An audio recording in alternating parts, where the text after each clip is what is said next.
Puedo cambiar los settings acá en esto.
Vamos a esperar un minuto para comenzar. A ver si alguien más se une.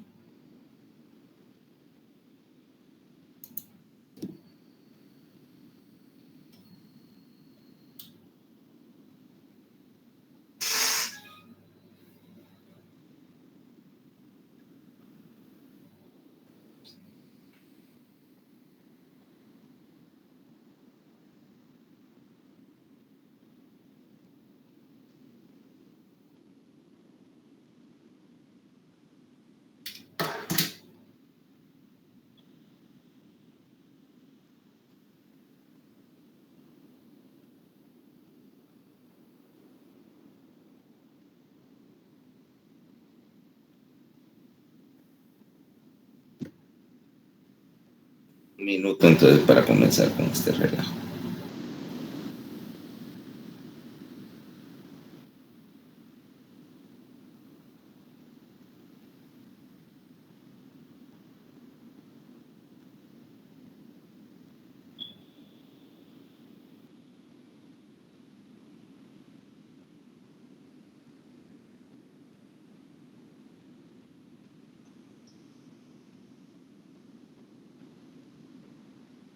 Sol.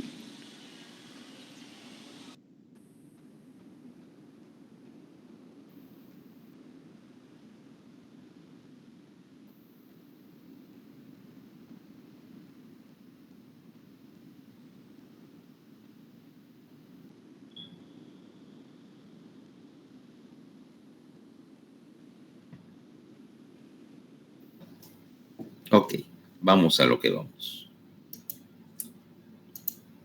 Bueno, ok, vamos a lo que vamos. Ya, ayer... Doctor. ¿Sí?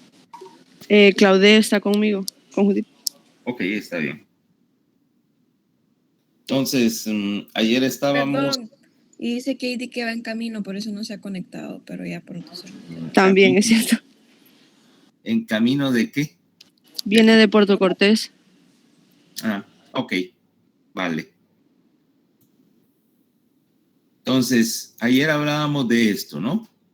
Este diagrama espirométrico con las capacidades pulmonares.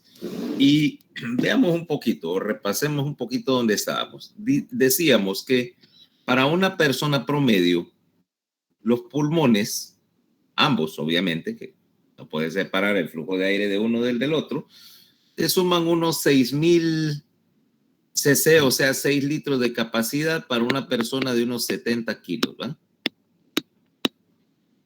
Promedio. Ahora, resumamos lo que vimos hasta ayer.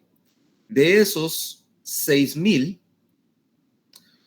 en un ciclo respiratorio normal, yo lo que estoy moviendo es esto, lo que llamamos el volumen tidal o volumen corriente, aproximadamente unos 600 cc. Eso es lo que yo estaría moviendo de aire por cada ciclo respiratorio, que por cada inspiración, si yo no tengo una demanda incrementada de aire. O sea, si estoy, por ejemplo, ahorita que no estoy consumiendo más oxígeno del nivel basal, vaya. Y con esto me basta. Ahora, yo puedo empezar acá y luego,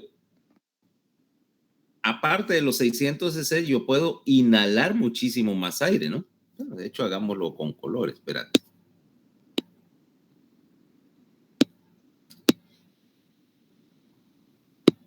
Yo puedo meter mucho más aire si quiero inflar mis pulmones hasta el tope. Y esa diferencia entre el volumen corriente y la máxima capacidad pulmonar es mi reserva inspiratoria, que abarca unos 3,000 cc. O sea que en condiciones normales, desde el punto de vista inspiratorio, yo estoy trabajando más o menos a la mitad de mi capacidad pulmonar. O sea, tengo una reserva enorme, del 100% de hecho.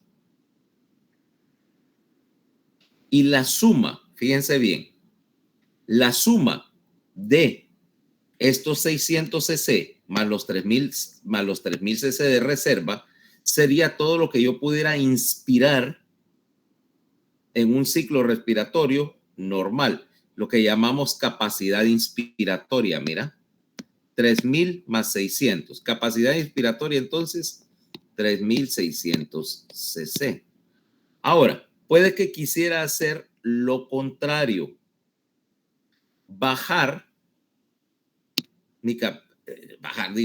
Sacar todo el aire que pudiera en los pulmones, o sea, vacía los pulmones y caería aquí, mira, lo que llamamos mi reserva expiratoria.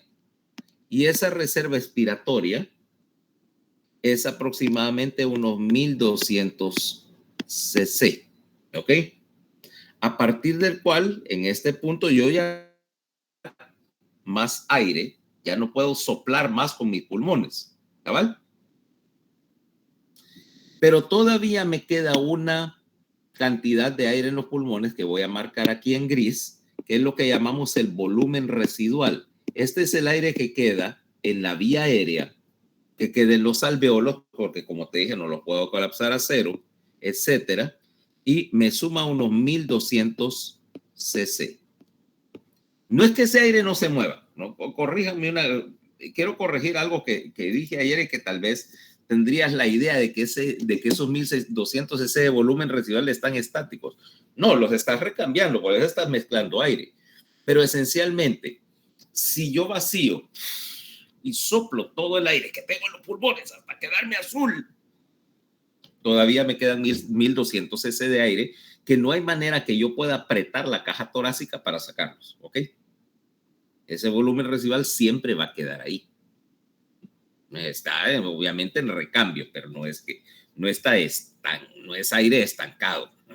pero tampoco yo puedo hacer de ninguna manera de sacarlo, a menos que pusiera, no sé, que me pusiera una manguera de vacío acá y colapsar el pulmón, pero obviamente eso sería un evento terminal. Ahora, nuevamente yo tengo la suma de estos 600 más 1200, o sea, si yo sumo estos dos,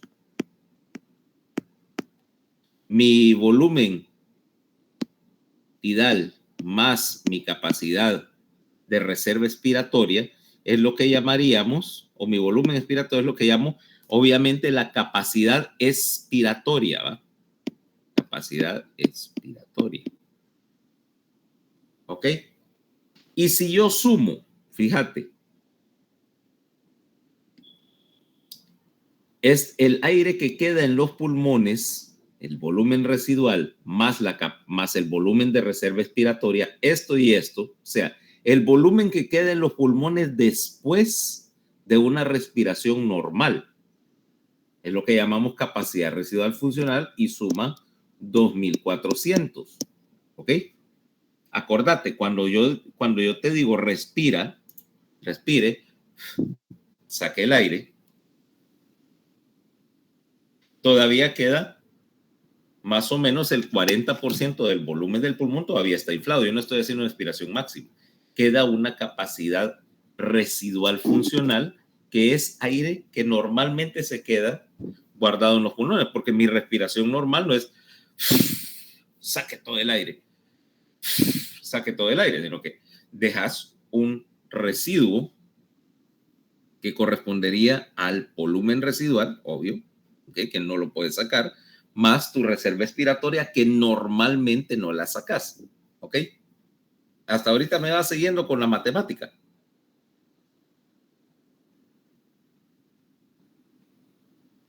¿Cuánto dijo que era la capacidad residual funcional? 2400. De hecho, si tenés este diagrama, puedes sumarlo, mira. 1200 y 1200, 2400. ¿Cabal? Sí, gracias. Ok, ahora, sigamos. Pero ¿qué tal si viene Fernanda y pretende hacer como el lobo? Ya sabes cuál lobo, ¿va? Creo. Sí. ¿Qué era lo que decía el lobo?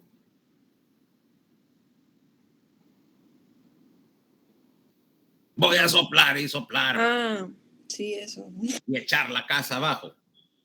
La mejor versión de ese lobo realmente no, bueno, sí soplaba en algún sentido, pero básicamente soplaba para tocar mal la trompeta.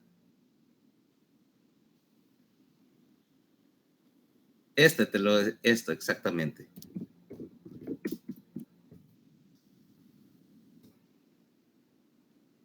Little Bobs. Está en YouTube, ¿ok? Los tres cerditos que tocaban el jazz y el lobo que era malísimo para la música. Míralo, es una de esas que supongo que no has visto tampoco y que deberían ser, como dice, lectura recomendada en fisiología. ¿Por qué? Ya vas a ver.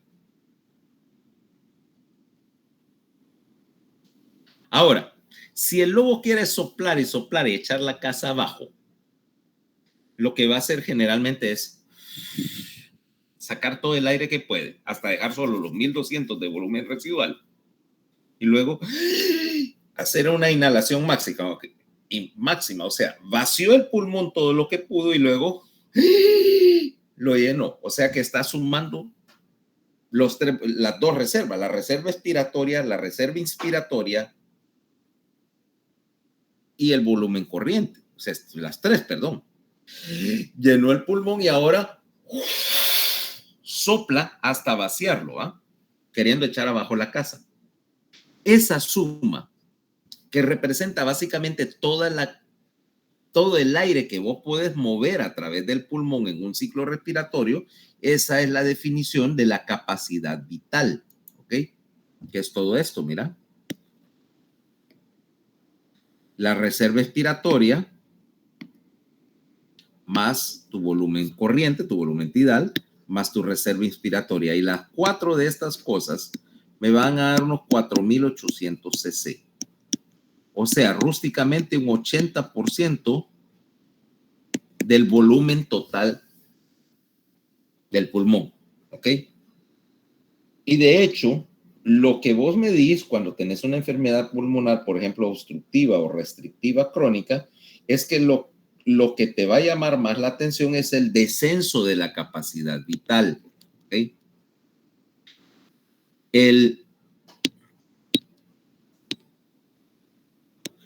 Esto. ¿Por qué? Porque acordate que, en principio, si tu volumen corriente es una porción, apenas es aproximadamente el 10% de la capacidad total del pulmón y aproximadamente un 12% de tu capacidad vital. O sea que yo puedo tener una disminución grande de la capacidad vital a expensas de las reservas antes de que yo tenga problemas con mi volumen ventilatorio. O sea, cuando vos ves un paciente, un neumópata crónico que está jadeando, que está utilizando, ya está al límite de su capacidad, generalmente eso es una enfermedad súper crónica que utilizó todas las reservas. Pero para que yo, por ejemplo, me pueda dañar los pulmones, como dije ayer, podía quitarte un pulmón y no te darías cuenta, excepto en condiciones de ejercicio máximo. Y desde el punto de oxigenación, que vamos a ver después, probablemente tendría que llevarte a niveles extremos para que vos te dieras cuenta que te falta un pulmón, ¿okay? Que te falta un pulmón, que te robaron un pulmón mientras estabas dormida, ¿eh? Como aquel otro video.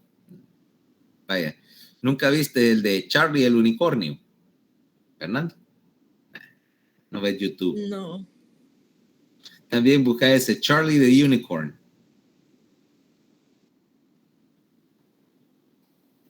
Ok. Después me dirás por qué. Tu mamá se ha de preguntar que por qué pasas viendo cosas, todas los muñequitos, todo el lado raro de YouTube.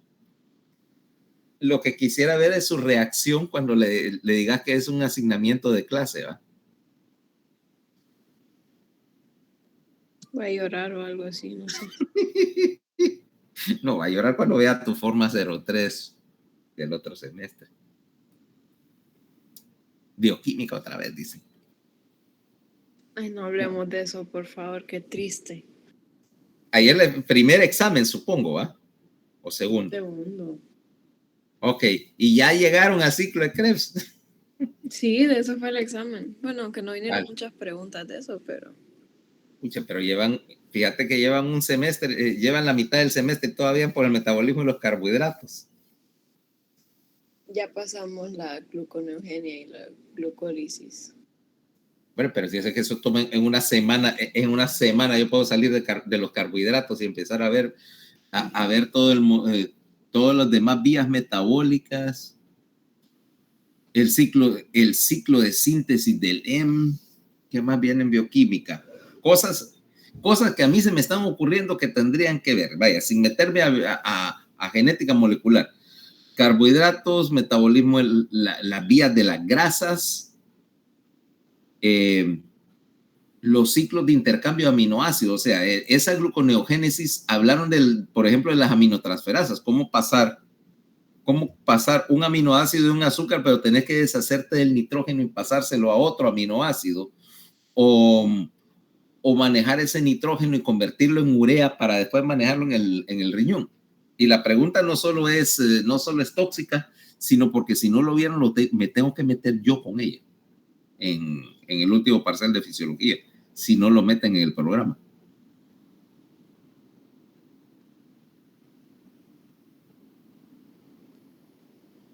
Sí, porque viste gluconeogénesis y estás desaminando aminoácidos para meterlos al ciclo de las azúcares.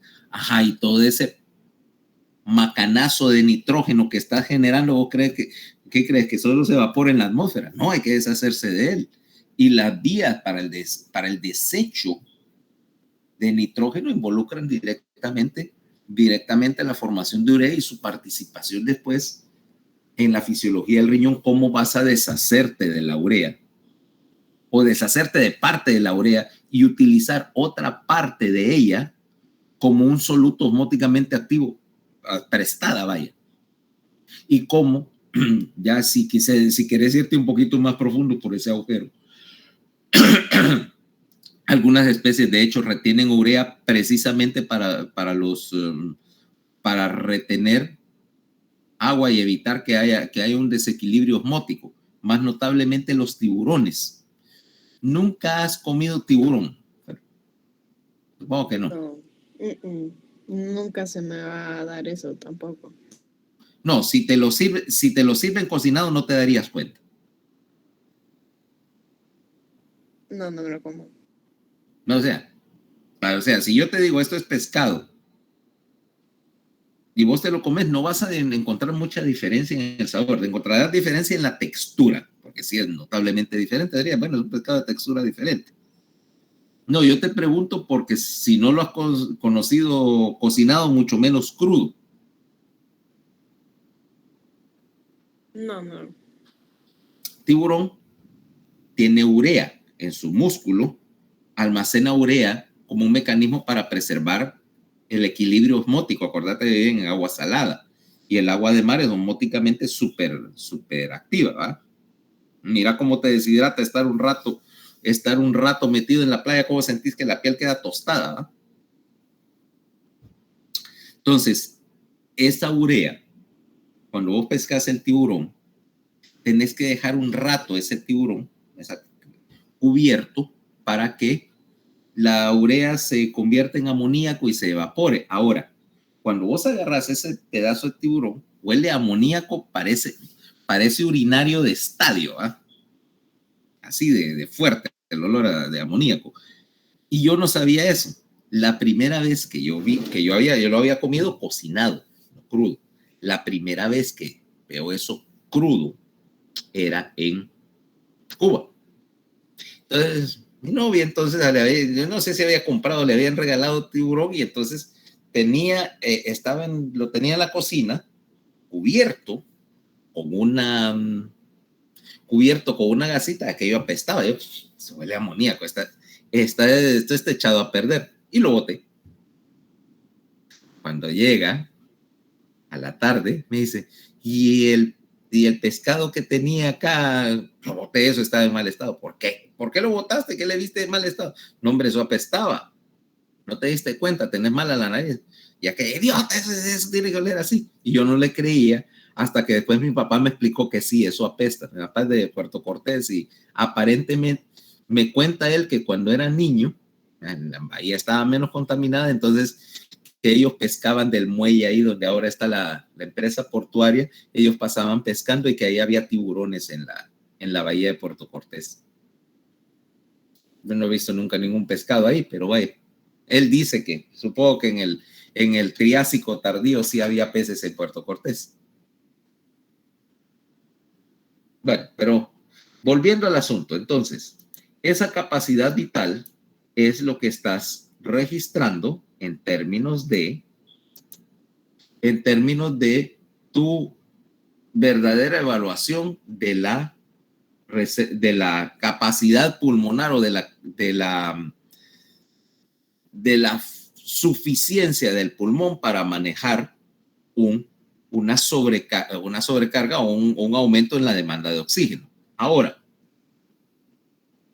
si vos sacas esto, como te digo, es pura matemática. Este más este igual a tal capacidad. Y entonces decís tal volumen o tal capacidad es las capacidades son la suma de más de un volumen, ¿ok? Y si yo sumo todas las capacidades, o sea, la capacidad vital y el volumen residual, caigo en la capacidad pulmonar total.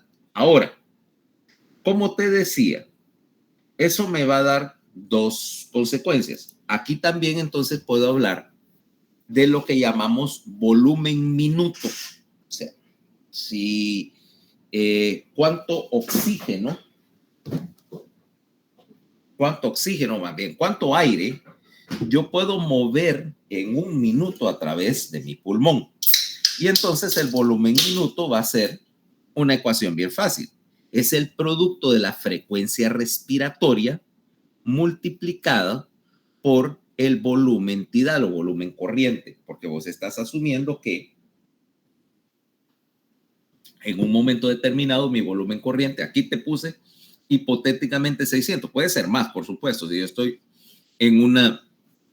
haciendo algo de actividad física y tal vez mi volumen tidal es de 800 en este momento. Bueno, perfecto. Multiplica eso por la frecuencia respiratoria y te va a dar volumen minuto y vas a expresarlo en litros por minuto. Vaya, pongamos en este caso, vos estás respirando, digamos, 600 cc, ¿ok? 600 cc por cada respiración y estás respirando 12 litros por minuto. ¿Cuánto sería tu volumen minuto?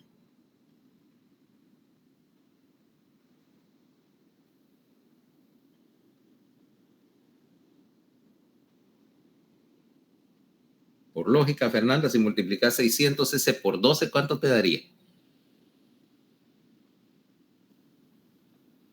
Daría 7200. 7.2 litros, ese es tu volumen minuto.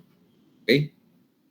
Que ese volumen minuto, de hecho, aquí vamos a meternos así periódicamente con suponer que tenés que hacer este trabajo por el paciente, o sea, que estás conectando a un paciente a una de esas máquinas que, como te dicen, cachung, cachung, y etcétera, un ventilador mecánico. La primera cosa que yo tengo que hacer es calcular el volumen minuto, ¿ok? De hecho, yo puedo estimar el volumen minuto en aproximadamente de 10 a 15 cc por kilogramo. La cifra estándar es 10 cc por kilogramo de peso del paciente. O sea que, por ejemplo, ese es el valor basal. Entonces, por ejemplo, vos, Fernanda, que pesas unos 60 kilogramos, de entrada dices, bueno, te voy a conectar a ventilador, no sé incluso a veces no sé ni tu peso exacto, porque es una situación de emergencia, pero puedo estimarlo. Luego pesas unos 60 kilogramos, ¿no? Entonces, 60 por 10, ok, 6,000 cc, 6 litros, ok, por ahí voy a empezar. Voy a poner mi volumen minuto en el ventilador, en la consola de los controles del ventilador, 6 litros por minuto, intubarte, conectarte al ventilador con esos parámetros de base y luego lo voy a ir ajustando, por supuesto. Todavía no tiene suficiente presión, creo que está quedando corto y yo lo compenso ahí. Pero es una regla. Volumen minuto aproximadamente 10 cc por kilogramo de peso en reposo, ¿ok? Obviamente que si tu demanda de oxígeno no aumenta, tu volumen minuto tiene que aumentar en consonancia. Hasta aquí, bueno. Y me vas a decir entonces, el volumen minuto, bueno, ya te di más o menos la idea. Perdón, 10 cc por kilogramo es para volumen tidal. Corrijo. Para sacar el volumen minuto, vos estimas el volumen corriente, el volumen tidal en unos 10 cc por kilogramo, perdón, y lo multiplicas por la frecuencia y vos estimas una frecuencia normal.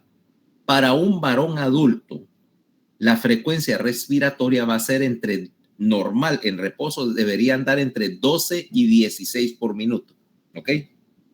Para una mujer es un poquito más alta, entre 14 y 18. ¿Por qué? Porque proporcionalmente a tu masa, tus pulmones son un poquito más pequeños que los del varón, ¿ok? O sea, en general, si te das cuenta, vaya, pongamos a una mujer de 60 kilos y a un varón de 60 kilos. Generalmente el varón va a tener un tórax más ancho y una capacidad pulmonar un poquito más alta, como 10-15% más alta. Entonces, eso implica que las mujeres respiran más veces por minuto para mantener el mismo volumen minuto, ¿correcto? Por lo tanto, anda un poquito más alto, de 14 a 18. En los niños, la frecuencia respiratoria va a variar de acuerdo a la edad. El valor que más te interesa es el del recién nacido, que respiran a 40 respiraciones por minuto. Ya ese valor bajó a cerca de 24 por minuto al año de edad, porque el problema es que el recién nacido tiene pulmoncitos bien chiquitos en proporción a su tamaño. Ya las proporciones van mejorando al ir creciendo, y entonces al año de edad ya ha aumentado su capacidad pulmonar total suficiente para que la frecuencia disminuya. Y además su metabolismo bajó y ya no queman tanto oxígeno como el recién nacido. Y de ahí progresivamente va bajando. Y más o menos tu frecuencia respiratoria adulta la alcanzas entre los 13 y los 14 años. Ya ahí ya puedes utilizar números de adulto para las ecuaciones respiratorias en los niños. ¿Ok? Entonces, frecuencia respiratoria promedio típica en reposo de 12 a 16 para el varón, de 14 a 18 para las mujeres adultas y sanas, ¿se entiende? ¿Ah? Entonces, vos sacas el volumen corriente a 10 cc por kilogramo, multiplicarlo por la frecuencia respiratoria promedio, y eso te va a dar un cálculo empírico del volumen minuto. Obviamente que también lo podés, si no estás en una urgencia o si estás usándolo para propósitos de laboratorio de fisiología, lo conectas al espirómetro y el espirómetro te mide el volumen minuto. Entonces decíamos aproximadamente que vas a meter volumen minuto entre, rústicamente para la mayoría de la población adulta, entre 6 y 10 litros por minuto. Ese es tu movimiento de aire. Ahora, ¿me vas siguiendo hasta ahorita? ¿Va? Hasta ahorita, el problema es que ese aire que estás moviendo, no todo ese aire sirve para intercambiar gases, porque vamos a caer en un detalle. De esos 600 cc de aire que estás metiendo a través de tu nariz en este momento, no todo él va a llegar a los alveolos, o sea, parte de él se va a quedar en la vía aérea, tráquea, bronquios, nasofaringe, etcétera, y un porcentaje va a llegar al alveolo. ¿Cabal? Mientras tanto, en el alveolo lo que tenés es aire que es una mezcla. Es una mezcla de aire fresco que llegó al alveolo y aire que quedó ahí de una respiración anterior. O sea que es, por así decirlo, aire reciclado. ¿Cabal? Y esa diferencia, y eso implica que hay una diferencia entre el volumen de aire que entra por la nariz o por la boca, si sos respirador bucal, o sea, le hace que sos medio boca abierta, porque también los hay. ¿Ok? Y la cantidad de aire que llega al alveolo. Esa cantidad que llega al alveolo es lo que llamamos ventilación alveolar. Y aquí entonces entramos en una idea. Si solo una parte del aire llegó al alveolo y la otra se quedó en la vía aérea, esa parte que llega a la vía aérea o que se queda en la vía aérea que no llega al alveolo es lo que llamamos espacio muerto anatómico. ¿Ok? Sencillamente no participó, es aire que no llegó a participar en ningún momento en el intercambio de gases, porque nosotros vamos a definir que solamente aquel aire que llegue a la pared alveolar me va a servir de algo. El otro sencillamente es espacio muerto. ¿Y cuánto suma el espacio muerto? Aproximadamente unos 150 cc. Quiere decir que en una respiración de 600 cc, aproximadamente 450 cc es lo que está llegando al alveolo. ¿Okay? Y ahí esos 450 se van a mezclar, ¿okay?, con aproximadamente unos 150 cc, otra vez, de aire que estaba ahí, que es reciclado. O sea que lo que tenés ahí es una mezcla de aire fresco y aire ya reciclado. Bueno, Igual que si yo pusiera, por ejemplo, bueno, no sé, el aire acondicionado, tengo una mezcla de aire frío y aire caliente y se están mezclando hasta alcanzar algún tipo de equilibrio, ¿no? Entonces, eso tiene dos consecuencias. En primer lugar, cuando vos estás queriendo establecer cuestiones de oxigenación, y en particular que vos estás haciendo los cálculos para, por ejemplo, ventilar a un paciente, vos tenés que tomar en cuenta ese espacio muerto anatómico, o sea, que parte del aire que vos le vas a insuflar al paciente no lo va a utilizar para oxigenarse, ¿verdad? Y que si querés que te cuadren las cuentas con respecto a la oxigenación, lo que tenés que tomar en cuenta es la ventilación alveolar. Porque vos, imagínate, tenés la máquina y estás perdiendo espacio muerto anatómico acá y le estás sumando más espacio muerto por toda la tubería que va hacia la máquina, ¿va? Entonces, la gente se le olvide. No, que le calcula por nomograma, le calculo para ventilación mecánica y le calculo 600 cc por respiración. Y se les olvida que a veces hay 200 cc en la tubería y que entonces lo que le están mandando solo 400 y de esos 150 están en la vía aérea. O sea que lo que le están mandando al pulmón apenas son 250 cc por respiración. Y después se pregunta por qué el paciente está hipóxico. ¿Ok? Esa es la primera consecuencia. Cuando vos estás tomando, que vos tenés que tomar en cuenta el volumen de aire que está en el espacio muerto anatómico. ¿Por qué? Porque después, más adelante, vamos a ver el concepto de espacio muerto fisiológico, que es ligeramente diferente. ¿Ok? Pero eso viene después. Ahora, la segunda consecuencia es que eso me permite establecer una manera de saber la capacidad pulmonar total. Vamos a ver. Suponete que yo encienda. Vamos a hacer una para que me entiendan el concepto. Suponete que vengo yo y enciendo acá, iba a decir un habano, pero no, eso es demasiado caro. Voy a encender algo que genera mucho humo. ¿Qué te parece un volcancito de esos de Navidad? Generará suficiente humo.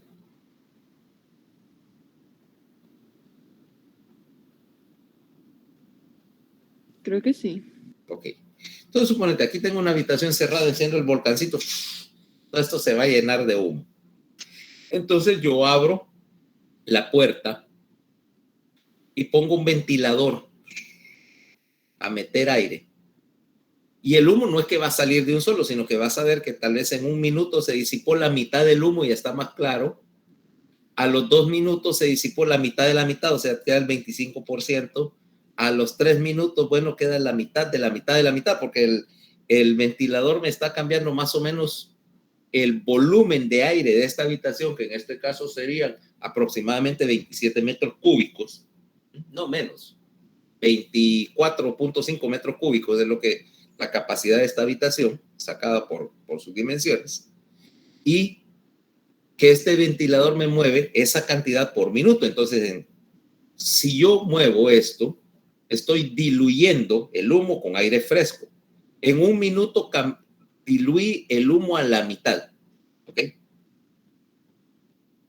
En el segundo minuto a la mitad de la mitad y así sucesivamente. O sea, la mitad cada vez. Por lo tanto, el aire se va diluyendo.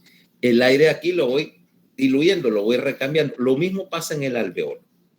Cuando yo recambie este aire de mezcla en espacio, con aire que viene del espacio muerto, eventualmente yo puedo calcular el volumen viendo qué tan rápido yo me deshago de una sustancia. Vamos a ponerle y vas a probar, por ejemplo, inhalar un gas que no es absorbible y en este caso es un gas que te cambia la voz. Ya sabes cuál gas estoy hablando. Helio. Bueno, pudiera ser helio, pero iba a escoger hexafluoruro de azufre, que también es un gas no absorbible, pero que como es más pesado, más denso que el aire, entonces hace que tu voz suena como la de Darth Vader. Ya te imaginas a Fernanda diciendo, I find your lack of faith disturbing, con esa voz profunda. Con helio también lo puedes hacer, pero es como más, es como menos divertido. ¿Ok? Entonces, yo te doy a inhalar una cantidad de X de helio. Entonces se mezcla con el aire en el alveolo. Y luego estoy midiendo. A la primera respiración, vos exhalaste parte del helio. A la segunda, una segunda parte, 3, 4, hasta que lo eliminas todo. Midiendo el tiempo que te toma eliminar todo el helio, yo puedo sacar un cálculo y sabiendo tu volumen tidal, yo puedo tener una idea mediante una fórmula matemática de tu capacidad residual, cosa que a veces me interesa. ¿Por qué? Porque enfermedades como el enfisema pulmonar, o sea, la enfermedad pulmonar obstructiva crónica, te aumentan el volumen residual a expensas de los otros. Entonces vas a ver, tiene volumen residual alto con capacidad vital disminuida, implicando que estás reteniendo aire en el pulmón que no podés ya mover para afuera, o sea que ya no está participando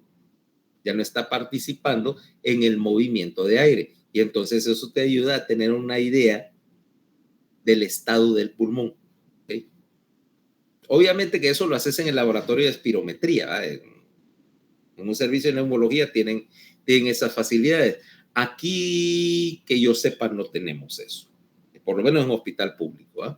Pero es una de las maneras en que uno estudia las enfermedades pulmonares. Creo que en el tórax todavía funciona el laboratorio, pero no he ido en muchos años y no sé si todavía está activo. Ahora, por lo tanto, nosotros decimos que tenemos esta fórmula, ¿ok? Que dice, mira, que el volumen del espacio muerto representa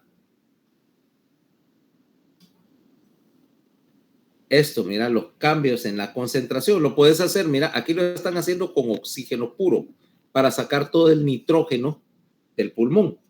Y entonces luego volvés a respirar aire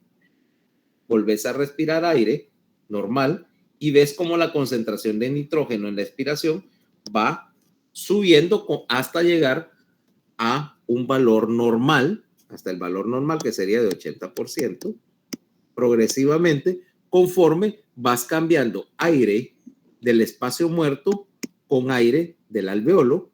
Y esta curva es lo que estás utilizando en términos de laboratorio de fisiología para en el laboratorio de fisiología para calcular todos esos volúmenes.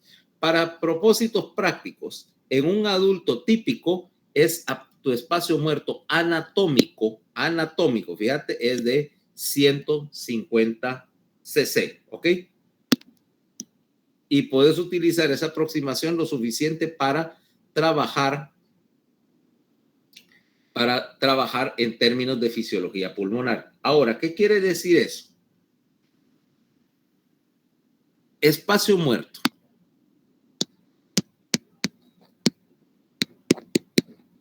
En relación a la ventilación alveolar.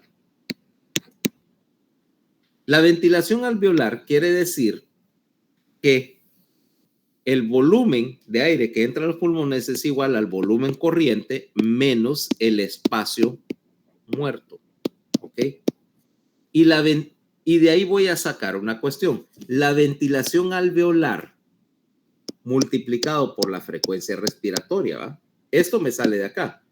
Y la ventilación alveolar multiplicado por la frecuencia respiratoria me va a dar la ventilación alveolar por minuto. ¿Ok? Y esta ventilación alveolar por minuto es precisamente el volumen de gas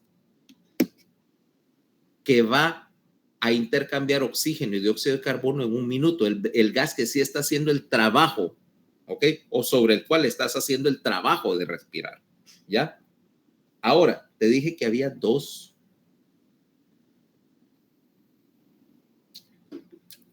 tipos de espacio muerto. Hasta ahorita hemos considerado lo que se llama el espacio muerto anatómico, que representa el aire que no entra al pulmón. Vaya, si lo queremos decir así, es el aire que no entra al alveolo. Pero ¿qué pasa si hay aire que entra al alveolo, pero que no participa en el intercambio de gases? O sea, que entra al alveolo de gusto. Eso es espacio muerto fisiológico, o sea, alveolos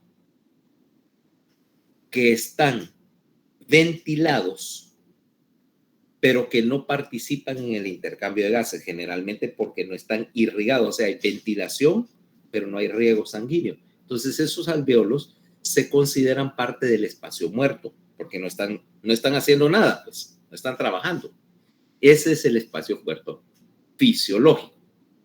O sea que la suma de los dos espacios muertos, anatómico y fisiológico, es lo que me van a dar el espacio muerto total. ¿Okay? Y que realmente en una enfermedad pulmonar, como te dije, que aumentaba el espacio muerto, lo que aumenta es el espacio muerto fisiológico. Porque yo no conozco ninguna enfermedad donde aumente el espacio muerto anatómico. O sea, no conozco ninguna que te haga más grande la tráquea, ¿va? O más larga. Pero sí conozco algunas donde tenés un desequilibrio entre ventilación y riego y que entonces ese desequilibrio, lo que vamos a ver más después, desigualdad, ventilación, perfusión, me aumenta el espacio muerto fisiológico, o sea, alveolos que recibieron aire, pero que no hicieron nada productivo con él. ¿Cabal? Hasta ahorita me va siguiendo. La ventilación alveolar es, por lo tanto, el volumen corriente menos la suma de esos espacios muertos, o sea, todo el aire que entra menos el que entra por gusto. Ahora sí. ¿Me van siguiendo?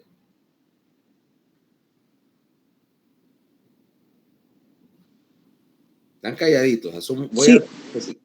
Voy a asumir que sí. ¿Ok? ¿Por qué? Porque entonces ahora vamos a cambiar un poco de tema. Si nosotros hablamos de que en el pulmón yo tengo la interfase, decíamos, entre todo esto que es movimiento de aire, ventilación, pero ahora tengo que intercambiar gases, entonces necesito considerar la circulación a través del pulmón. Entonces aquí es donde voy a caer a la idea del pulmón como un lecho circulatorio muy especializado. ¿Ok? Empecemos por el punto. El pulmón tiene una circulación doble. ¿Ok? O sea, yo tengo un lecho circulatorio principal, que es lo que vamos a llamar el árbol vascular pulmonar. O sea, todo el flujo de este árbol pulmonar que está entrando obviamente a través de la arteria pulmonar, ¿ok? Y que está manejando, decíamos, en términos de hemodinámica, baja presión, una gran compliance vascular, o sea, una distensibilidad vascular bárbara, son vasos bien flexibles y proporcionalmente un gran volumen. O sea, acordate, estás manejando el flujo a través del circuito pulmonar es igual al gasto cardíaco. Si el lado izquierdo del corazón bombea 7 litros por minuto, el lado derecho tiene que manejar 7 litros por minuto también. Si desbalanceas uno lado de la circulación con el otro, empiezan los problemas, ¿correcto? Entonces ahora yo estoy moviendo el gasto cardíaco a través de un lecho que es de bien poca resistencia a poca presión y con un área de superficie bien grande. Tenemos que 2.500 centímetros cuadrados de área. O sea, la idea es la siguiente. Dentro del pulmón ya vimos que no había mucha sangre acumulada en un momento determinado, ¿no? Dijimos que solamente el 9% de tu volumen sanguíneo estaba en los capilares pulmonares. O sea que estás manejando baja presión, pero estás haciendo un recambio rápido de sangre a través del circuito pulmonar. De tal manera que si yo extiendo la superficie de los capilares pulmonares o de los alvéolos, la superficie disponible para el intercambio del gas son unos 70 metros cuadrados, o sea, más o menos el tamaño de una cancha de tenis. Vos querés agarrar medio litro de sangre y distribuirlo en una capa bien fina a lo ancho de 70 metros cuadrados, porque mientras más fina sea la capa de sangre que está en el capilar alveolar, más fácil es intercambiar oxígeno. Acuérdate que todo el paso a través del capilar pulmonar por la arteria hasta el capilar va a demorar más o menos un segundo, a veces menos, ¿no? Entonces yo tengo que mover medio litro de sangre en un segundo a través del lecho capilar, sacarlo al otro lado para mandarlo a las venas pulmonares, ¿ok?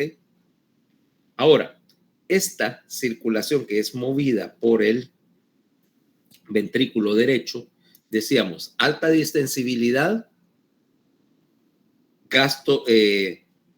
presión, mira, curva de presión en la arteria, en el ventrículo derecho bien bajito, ves que 8 y presión bien baja. Promedio, decía, 25/8, promedio 17. ¿Okay? Esta es la milímetro de mercurio. Esta es la presión en la cual trabaja el sistema de la pulmonar. Pero te dije que había dos circuitos ahí. El segundo circuito es la circulación bronquial. La circulación bronquial viene del ventrículo izquierdo, ¿ok? A través de las arterias bronquiales, que son rama de, a ver, se me enseñaron anatomía, porque yo ya no me acuerdo de dónde salen las arterias bronquiales. Ustedes sí, porque el semestre pasado, pero ¿de dónde salen las arterias bronquiales, Judith?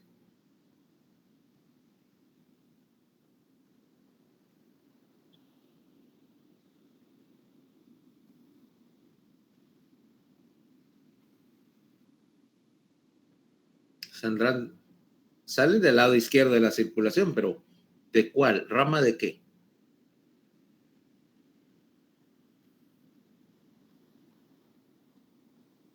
Aorta descendente.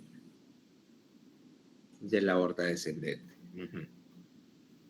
Son de las poquísimas ramas que salen directamente de la aorta descendente, fíjate. Junto con las intercostales, ¿ok? A veces las bronquiales son ramas de a veces vas a tener una bronquial variante que sale del tronco de una intercostal, conste. Generalmente las del lado izquierdo, ¿ok?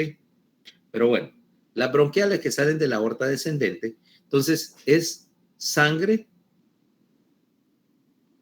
que está corriendo a presión de aorta. O sea, el segundo lecho, que es el lecho bronquial, trabaja con presión 120/80, promedio 93, dijimos, presión de aorta, con gran resistencia, pero esa no riega los alvéolos. Las ramas bronquiales lo que están haciendo es irrigando el intersticio pulmonar, básicamente. O sea, te dan la irrigación de sangre oxigenada al intersticio pulmonar y te transportan nutrientes. Ahora, esas arterias bronquiales te representan más o menos el 2% del flujo sanguíneo pulmonar, ¿ok? O sea que si yo estoy asumiendo flujo sanguíneo pulmonar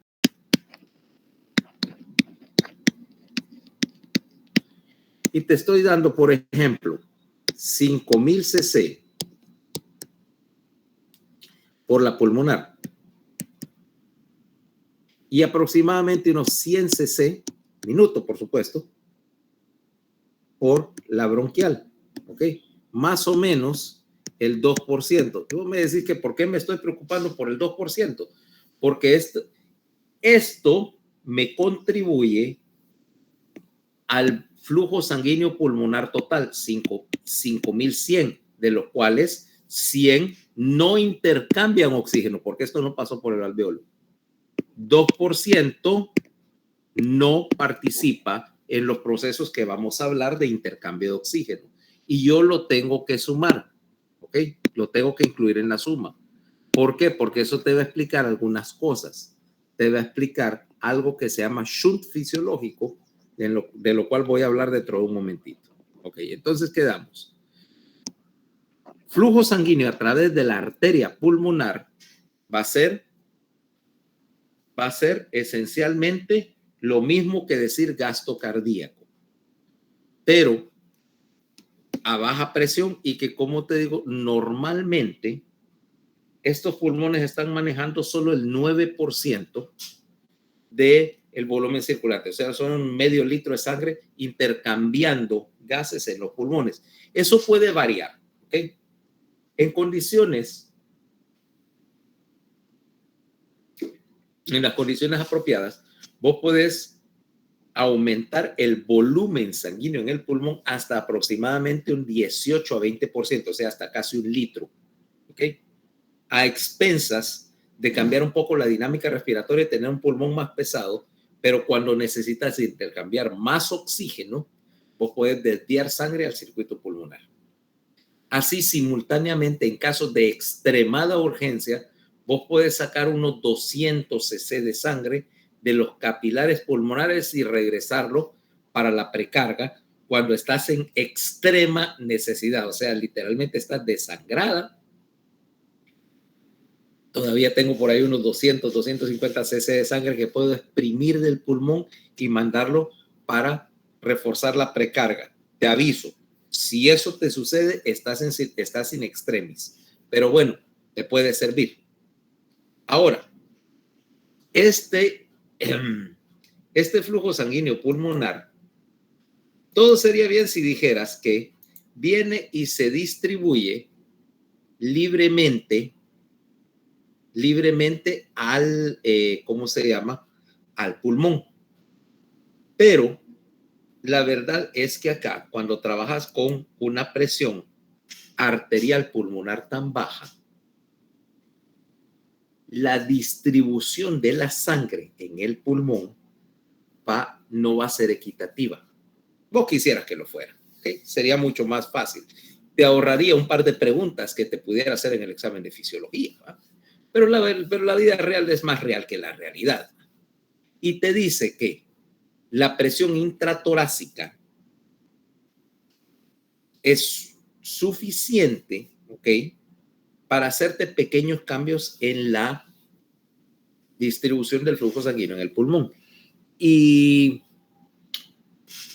la otra cosa que me va a afectar la perfusión en el pulmón es que estoy trabajando con una presión promedio bien baja y me topo con una fuerza de la naturaleza. ¿Ya sabes cuál fuerza? La peor enemiga de Willy E. Coyote.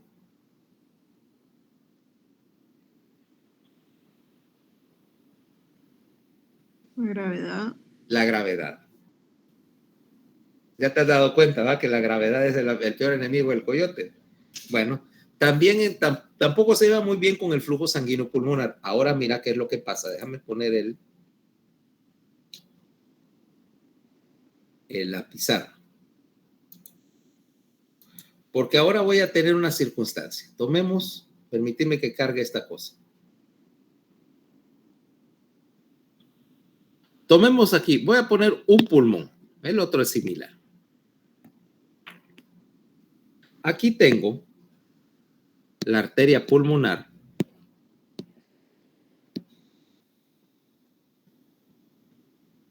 Saliendo, bueno, aquí está la cámara del ventrículo derecho, dije.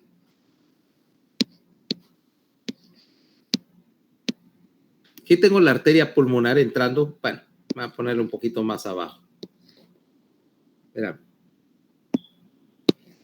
Ahí no se va a ver bien.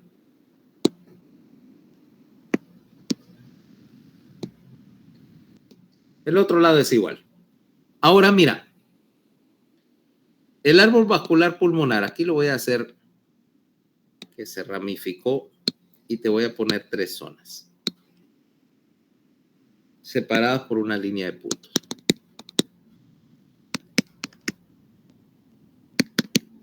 En la primera zona, zona 1, el flujo de sangre es para arriba, con el resultado, bueno, te exageré la zona 1, espérate, la voy a hacer un poquito más clara. Zona 1 es este pedacito nada más, que te estoy haciendo en rayas. El problema es que aquí estás bombeando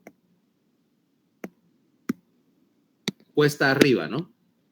Resultado, la presión en la pulmonar es incapaz de vencer la resistencia y vencer a la gravedad. Por lo tanto, en la zona 1 los alvéolos no perfunden. Hay ventilación. Ventila, pero no perfunde. ¿Ok? Y un alvéolo que no tiene perfusión en ningún momento, para ser más correcto, vamos a poner acá, nunca perfunden, porque nunca va a ser suficiente la presión en el árbol pulmonar para llenar esos capilares. Entonces, nunca hay flujo sanguíneo. Por lo tanto, esos capilares no tienen sangre. Esos alvéolos están contribuyendo al espacio muerto fisiológico también, porque no te ayudan de nada. Si no hay flujo de sangre y aire a la vez, no hay intercambio de gases. Entonces, en la zona 1 tenemos alvéolos donde la presión promedio en la pulmonar nunca es suficiente para perfundir y por lo tanto esos capilares están permanentemente cerrados. ¿Cabal? En la zona 2,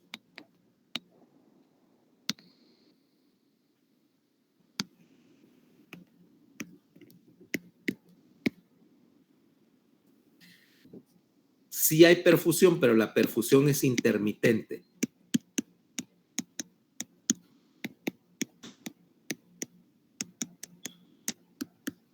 Esos capilares solo se llenan durante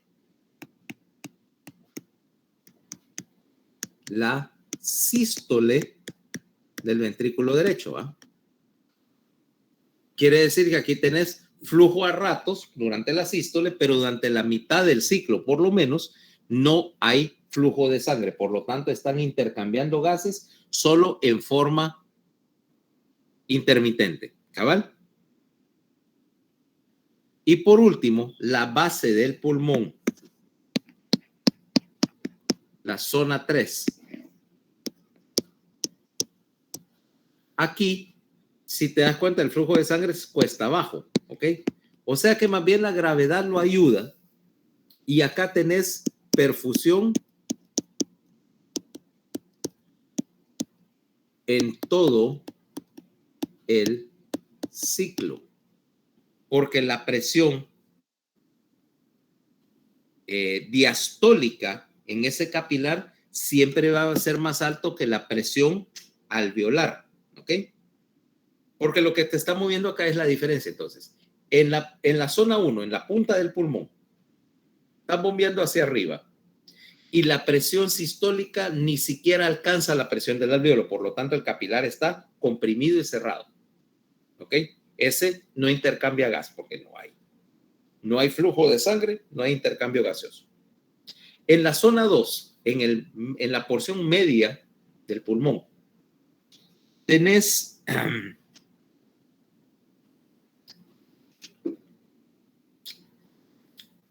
ahora un capilar donde la presión sistólica es mayor que la presión alveolar y el capilar se abre. Pero la diástole, la presión diastólica es menor que la presión en el alvéolo y el capilar se cierra. O sea, este está abriendo y dejando pasar sangre solo durante una parte del ciclo del pulmón o durante una parte del ciclo circulatorio pulmonar. Y por último, la base del pulmón, donde más bien la gravedad ayuda, porque la sangre está fluyendo cuesta abajo, Y la presión diastólica, fíjate bien, es mayor que la presión pulmonar. Quiere decir que, como la presión diastólica es mayor que la presión alveolar, en todo momento, tanto en la sístole como en la diástole, el capilar está abierto y fluyendo sangre a través de él. Entonces, ¿qué es lo que sucede? Cuando vos aumentas la presión en el ventrículo derecho, como respuesta al ejercicio, aumentas el gasto cardíaco. Estos vasos distensibles lo que hacen es que se pueden abrir con más facilidad. Al aumentar el gasto cardíaco, vos empezás a reclutar vasos sanguíneos de la zona 3, de la zona 2, y los pasas a zona 3, o sea, están más perfundidos. Y algunos de los de la zona 1 pasan a ser de zona 2 para que empiecen a intercambiar gases. O sea que hay cierta adaptabilidad en el flujo sanguíneo del pulmón. ¿Ok? Entonces, repitiendo, 3 zonas de flujo sanguíneo pulmonar. En la punta, en zona 1, no hay flujo durante ninguna parte del ciclo. En la zona 2 hay flujo durante la sístole porque la presión sistólica es mayor que la presión en el alveolo. Y zona 3 hacia la base, ayudado por la gravedad, donde la presión diastólica es mayor que la presión alveolar y el capilar está permanentemente abierto. ¿Me entendieron ese concepto? Porque los trastornos en este concepto es lo que me van a dar cierto desequilibrio en el flujo. Entonces, aquí vamos a hablar de ventilación sobre perfusión. Okay. Ahora, ¿te acordás lo que te mencionaba de que acá tengo estos 3 flujos? En zona 1, en realidad, en la práctica, zona 1 no debería existir, ¿correcto? Zona 1 solo ocurre en situaciones patológicas. Porque estás desperdiciando ventilación, ¿ok? Pero podés verlo. Zona 2, sí lo puedes encontrar en condiciones normales,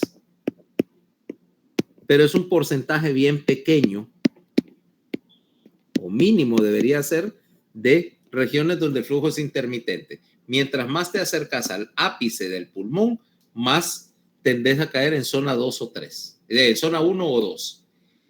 Y la mayoría, la inmensa mayoría del pulmón debe estar, espérate, voy a poner esto del otro lado, debe estar en zona 3, ¿ok? Lo ideal es que tengas desde el punto de vista de flujo sanguíneo al pulmón metido en zona 3, que es donde estás garantizando que hay flujo. Y acordate, cuando tenés ejercicio, aumento del gasto y aumento de la presión, los alveolos de zona 2 tienen que pasar a zona 3. Y si existe algún alveolo de zona 1, tiene que pasar a zona 2. ¿Por qué? Porque entonces estás garantizando que ese alveolo está recibiendo circulación para poder intercambiar gases. Si no hay, ¿cómo se llama? Perfusión, el pulmón no sirve de nada. Okay. 1. 2. Durante el ejercicio, al aumentar el gasto cardíaco, como el árbol vascular es tan distensible, es tan flexible, tan compliant, que vas a ver que aumentos del gasto cardíaco, fíjate, duplicar el gasto cardíaco de 4 a 8 litros por minuto y la presión arterial pulmonar ni se mueve. Incluso al máximo fisiológico, la presión arterial pulmonar subió aproximadamente solo un 25%. Lo cual quiere decir que independientemente de cuánto aumentes el flujo sanguíneo pulmonar, la presión en los capilares pulmonares va a ser siempre igual porque la presión arterial pulmonar no aumenta. Y por técnicas de laboratorio se ha determinado que dentro del capilar pulmonar, o sea, aquí, la presión promedio es de 7 milímetros de mercurio. ¿Ok? Los capilares, entonces, no puedes subir mucho más esa presión de los 7 milímetros de mercurio, porque si no vas a trastornar el equilibrio de Starling en el pulmón. Y lo que tendrías es que si yo subo la presión arterial pulmonar demasiado, el efecto neto es que empiezo a trasudar líquido del plasma al pulmón y lo que voy a terminar es en un bárbaro edema pulmonar, ¿ok? Un bárbaro edema pulmonar, y créeme que un edema pulmonar es una de las cosas que vos no querés tener. Es más, probablemente ni siquiera lo querés ver porque miran bastante, son bastante estresantes ver a alguien que se está ahogando en sus propios líquidos plasmáticos. Ahora, por lo tanto, ahora ya tenemos la idea de que tenemos intercambio. Bueno, ahí tenemos lo que te decía, las fuerzas de Starling. ¿Cómo evitar que el alveolo se inunde? Porque al fin y al cabo está en expresión y ahora tenemos acá lo que sucede. Mira, equilibrio de Starling en el alveolo. El pulmón, la presión hidrostática en el alveolo, en el capilar pulmonar, va a ser 7 centímetros de agua, de 7 mililitros de mercurio, queriendo sacarme líquido. La presión osmótica del plasma va a ser la misma que ya dijimos, menos 28, tratando de meterme agua al pulmón. Ahora, tengo acá la presión hidrostática en el intersticio es de menos 8, queriéndome sacar agua. Perdón. Queriéndome sacar agua hacia el capilar pulmonar. ¿Ah? Aquí. Menos 7 menos 7 menos 8 es igual a más 15.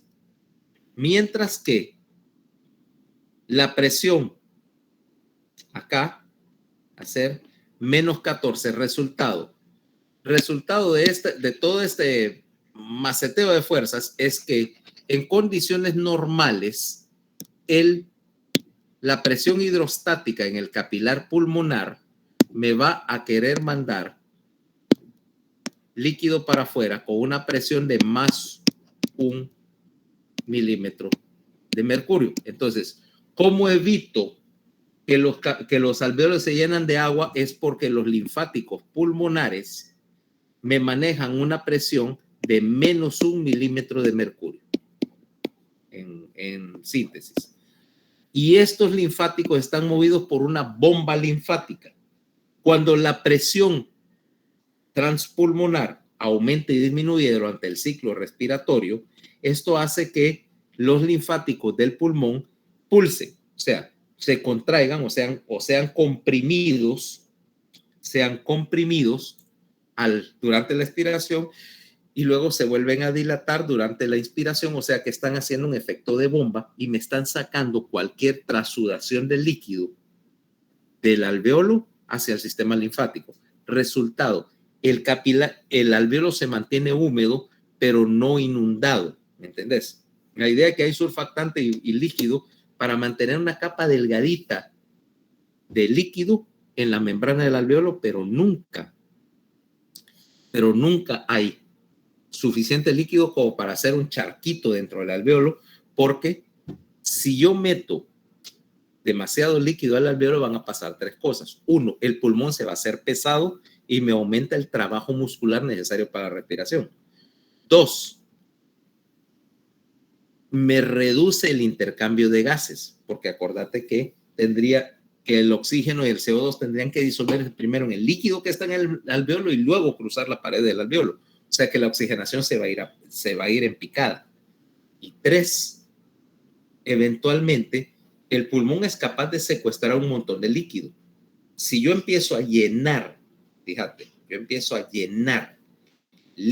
los alveolos de líquido, puedo secuestrar un par de litros de agua en el pulmón a expensas de sacarlos del volumen circulante. Entonces tengo todos mis líquidos corporales encharcando el pulmón y ninguno para bombear. Eso es una situación grave. Y hay un nombre para ese macaneo, se llama edema de pulmón. Lo vas a ver en dos circunstancias. Cuando la presión hidrostática en el ¿cómo se llama? El capilar pulmonar sube porque falló el ventrículo izquierdo, ¿ok? O cuando algo te trastornó la permeabilidad de los capilares pulmonares, por ejemplo, algunos gases tóxicos, por ejemplo, cosas como gas cloro o fosgeno, que te lesionan la permeabilidad del capilar pulmonar y entonces tu pulmón se te empieza a llenar de líquido. Es una cosa extremadamente estresante ver uno de esos pacientes. Te lo digo y yo normalmente no me estresa casi nada, pero eso sí, porque ese es el extremo de la dificultad respiratoria. Y es alguien que está tratando de mover un pulmón que en vez de pesar 200 gramos pesa 1,200 gramos, porque tiene 1 litro de líquido cada uno y literalmente se está sofocando en sus propios líquidos corporales. Entonces, veamos qué es lo que pasa. Resultado, como la presión en el intersticio pulmonar entonces es negativo, esa presión es lo que me está movilizando líquido hacia los linfáticos. Recuérdense, la idea de que aquí el equilibrio de Starling va en condiciones naturales a sacarme líquido hacia el alveolo, pero la presión negativa del intersticio lo regresa a través de los linfáticos. Ese es el eje central de esta discusión. ¿Cabal? Ahora, vámonos a, ¿cómo se llama? A los principios ¿cómo se llama? Del intercambio gaseoso. Después vamos a volver y hablar de ventilación, perfusión, pero primero tenemos que hablar un poquito del intercambio gaseoso. Y para empezar con el intercambio gaseoso, tenemos que hablar de algún par de cosas. ¿Ok? Hoy tienen bioquímica, ¿verdad? Sí. ¿Cómo hacen con bioquímica los miércoles? Hello. Estoy transmitiendo. Oye, están muy callados. O es que mi audio está mal, que no oigo nada. ¿Cómo? Aquí estamos. Es que no escucho nada. Bueno, entonces, si vamos a hablar ya de la parte de intercambio gaseoso, tenemos que hablar un poquito acerca de qué es lo que estamos intercambiando.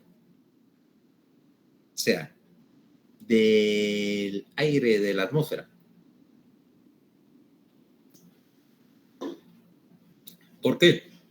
Porque obviamente aquí vamos a tener que recurrir en el término del intercambio alveolar. Estamos hablando de una serie de procesos que son guiados por las leyes de la física, de las leyes elementales de los gases. Ahora, estas leyes de los gases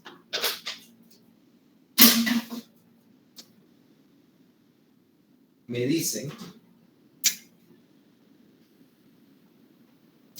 las leyes de los gases me dicen un par de cosas. No sé. Empecemos por hablar del aire. A ver, si nosotros tomamos la composición de lo que nosotros llamamos aire, aquí vamos a asumir que estoy ahorita, aire de la habitación, y que este aire es una mezcla de gases. ¿Okay? Entonces, ¿qué tenemos realmente como componentes del aire que estamos respirando acá? Entonces tenemos, en primer lugar, el gas más abundante aquí, que es nitrógeno, y el nitrógeno me forma el 78.9%, o sea, vamos a decir 79% de nitrógeno. Espérate, ¿dónde está?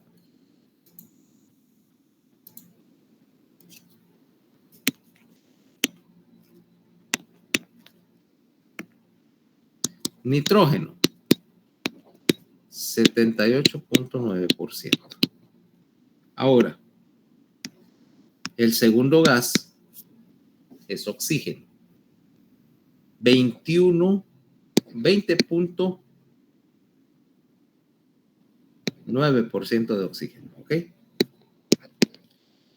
Rústicamente podemos decir 79.21% por ahorita. Y alguna cantidad de gases, de otros gases. Por ejemplo, tenemos en el aire de la habitación o en el aire del exterior, dióxido de carbono, 0.03%, fíjate. En aire fresco, ¿ah? Y de ahí que tenemos otros gases. El principal es argón, ¿ah? Argón. No hay helio, interesantemente no hay helio, argón, vamos a ponerle monóxido de carbono en algunas circunstancias, etcétera. 0.005%. Y de ahí vamos a tener vapor de agua en una cantidad variable. Es decir, agua, pero el agua es un líquido. Sí, el agua es un líquido cuando está en un río, pero tiene cierta proporción de vapor de agua en el ambiente. Y esa capacidad del aire para sostener agua en vapor, ¿ok? Con cierta humedad relativa, va a variar de acuerdo a varias cosas, la temperatura, las condiciones del clima, etcétera. Por ejemplo, aquí vamos a ver, me dice que el aire de la habitación está hoy que ahorita dice 45% de humedad relativa, o sea que todavía aquí cabe más, casi cabe el doble del vapor de agua que hay ahorita antes de que empiece a condensarse y a formar una niebla o a llover, ¿ok? Ahora, vamos a tomar en cuenta una cosa y hablar de la presión atmosférica. Y vamos a asumir que canónicamente la presión atmosférica, vamos a asumir acá que estamos en San Pedro Sula a nivel del mar.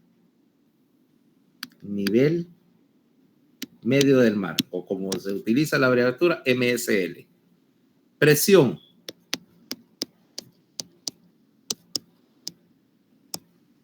Al nivel de medio del mar. Lo vamos a expresar así. Puedes expresarlo en milímetros de mercurio. Canónicamente decimos que lo que vamos a llamar la atmósfera estándar, ¿ok? Atmósfera estándar. ¿Okay? Decimos, vamos a asumir que la temperatura está a 20 grados centígrados, ¿ok? Y que la presión podemos medirla de diversas maneras. Puedes decir 760 milímetros de mercurio. Esa es la presión atmosférica estándar. Como te digo, puede variar, obviamente, según el clima. Pero vamos a asumir que es un día estándar. 760 milímetros de mercurio, 29.92 pulgadas de mercurio, que es lo que se utiliza a veces esa unidad. Ya te explicaré por qué. 1013.25 hectopascales, 1013.25 milibares. ¿Ok? Cualquiera de esos quiere decir lo mismo. Esta es presión a nivel del mar. ¿Ok? Nivel del mar. Y a nivel del mar te decía que la proporción de oxígeno en el ambiente, 20.9% de oxígeno. Ahora, salgámonos del cómodo nivel del mar. Y entonces, subámonos a una de estas cositas. Y subamos empecemos bien bajito.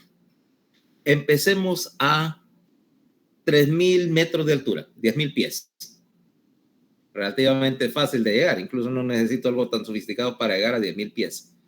¿Qué porcentaje de oxígeno voy a encontrar yo a 10.000 pies de altura? Que es El punto en que normalmente yo me voy a poner, si no tengo una cabina que pueda ajustar la presión, es donde me voy a poner mi máscara de oxígeno. ¿Qué proporción de oxígeno hay a 10,000 pies para que yo tenga que ponerme una máscara de oxígeno? Porque ahí es donde empieza a afectarme la falta de oxígeno y empieza a ser brutadas. Si a nivel del mar al 20.9%, ¿cuánto habrá a 3,000 metros de altura?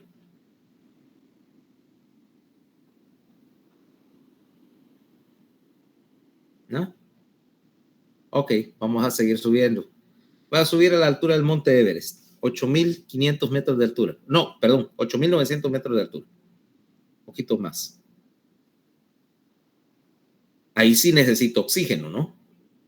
O presurizo la cabina o me pongo una máscara de oxígeno. ¿Qué porcentaje de oxígeno habrá ahí a 8,800 metros de altura? Porque sigo trepando. ¿Ok? Es más, puedo llegar bien alto. Con 64,000 pies, 21,000 metros de altura. Ahí sí, a esa altura, obviamente necesitas oxígeno, ¿va? ¿Por qué?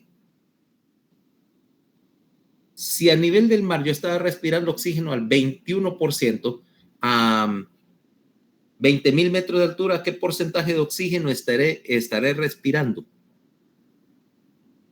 Pregunto.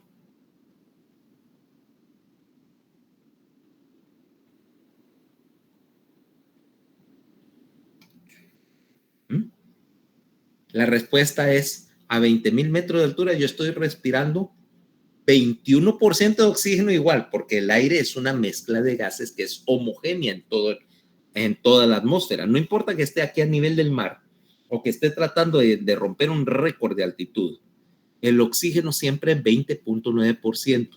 ¿Ok? Esa proporción de oxígeno en el aire que estamos respirando es lo que vas a llamar la fracción inspirada de oxígeno. Esto tiene una abreviatura, se llama la FiO2, fracción inspirada de oxígeno. ¿Ok? Y mañana vamos a ver qué es lo que sucede con respecto a cómo cambiar esa proporción de oxígeno en el ambiente o en el aire que llega al alveolo y cómo esa proporción o esas presiones de gases influyen directamente en el intercambio de gases. Entonces, mañana continuamos. Ok, por cierto, antes de irme, a las 12:30 en la biblioteca, ok, para que vean su nota. Judith, vos con especial énfasis, que quiero hablar de un caso tuyo ahí. Está bien, doctor. Vaya, cheque. Entonces, 12:30 en la biblioteca. Vemos. Bye.